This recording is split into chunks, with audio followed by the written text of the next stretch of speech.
Nilinaw naman ni veteran sports analyst Dean Quinito Henson na wala pang kumpirmasyon sa mga kumakalat na usap-usapan tungkol sa posibleng paglipat ng San Beda University sa UAAP at sa kinabukasan ng Phil-Am prospect na si John T. Miller.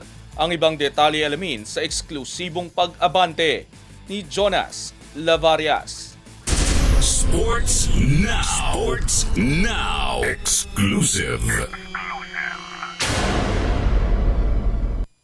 Nilinaw ni veteran sports analyst Dean Quinito Henson na wala pa siyang kumpirmadong impormasyon hinggil sa mga umiikot na espekulasyon tungkol sa posibleng pagpasok ng San Beda University sa UAAP at sa sinasabing paglipat ng Phil-Am prospect na si John T. Miller sa nasabing liga. Ayon kay Henson sa eksklusibong panayam ng Abante Sports Now, maraming chismis ang kumakalat sa mundo ng sports sa social media, subalit wala pa umanong malinaw na indikasyon kung alin sa mga ito ang matutuloy.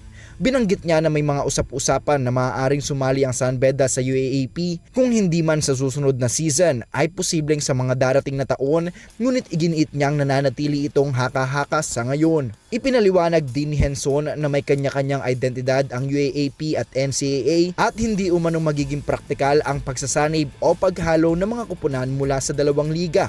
Aniya, kung pagsasamahin ang 8 koponan ng UAAP at 10 koponan ng NCAA, magiging masyadong mahaba at mabigat ang season para sa mga manlalaro, lalo na't estudyante pa rin ang mga ito.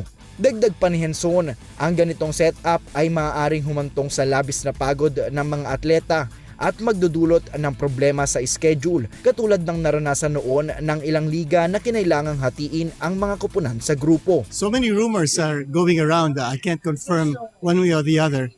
There's a lot of talk going around, and I really don't know how it will end.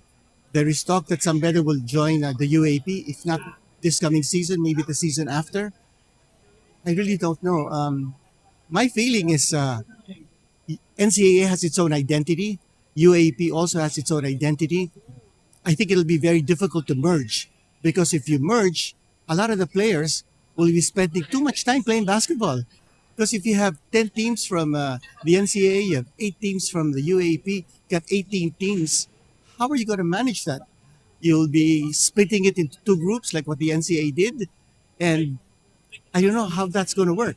So I think let it be, let both these leagues have their own identity. Iminungkahi rin niya ang isang weekend championship format kung saan maghaharap ang mga kampyon ng UAAP, NCAA, CESAFI at NAASCU upang matukoy ang maituturing na pambansang kampyon sa collegiate basketball. Ayon sa kanya, mas magiging kaaya-aya ito sa mga tagahanga at hindi masyadong magpapahaba sa season ng mga manlalaro. My dream is after the seasons are over, pakatapos ng UAAP, pakatapos ng NCAA, pakatapos ng SAFI, NAASCU, I think those are the 4 major collegiate leagues. Magkaroon ng maybe a weekend of showdown basketball. Kung sino talagang matatag at pwede natin masabi the Philippine Collegiate Champion. The PCCL dati, very unwieldy because it took so long. Players are coming off their seasons. Many of them were not anymore available, especially the graduating seniors. So, pagdating ng PCCL, hindi na yung teams na naglaro sa mga liga nila eh. Iba na eh. So, I don't think we can force the players to play another extended season in a new league, but maybe a weekend of championship basketball. That would be nice. Just 4 games. First day will be 2 games. Sino manalo, championship kaagad. I think that's something that the fans would like. Samantala, ang pangalan ni John T. Miller ay matagal nang iniuugnay sa ilang UAAP school matapos mapansin na dumalo ito sa Game 2 ng UAAP Finals matapos tanghaling kampyon sa NCAA Season 101 kontra Letran nitong Sabado.